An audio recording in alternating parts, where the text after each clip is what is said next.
नोकर भरतीच्या प्रतीक्षेत असलेल्या तरुणांसाठी आता एक आनंदाची बातमी आहे।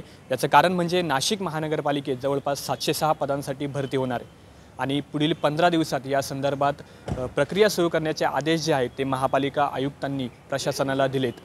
खरं तर गेल्या अनेक वर्षांपासून नाशिक महानगरपालिकेतील पदभरती रखडलेली आहे आणि त्या संदर्भातील सेवा प्रवेश नियमावलीला राज्य शासनाकडून मान्यता मिळाली आणि या मान्यतेवरच आता जवळपास 706 पदांची भरती ही नाशिक महानगरपालिकेत होणार आहे। या 706 पदांपैकी 348 पदं ही अग्निशमन विभागातील असून 358 पदं ही वैद्यकीय विभागातील आहे आणि खरं तर गेल्या अनेक दिवसांपासून नोकर भरतीच्या प्रतीक्षेत असलेल्या तरुणांसाठी ही एक आनंदाची बातमी आहे आणि लवकरच नाशिक महानगरपालिकेत या 706 पदांसाठी भरती प्रक्रिया राबवण्यात येणार आहे।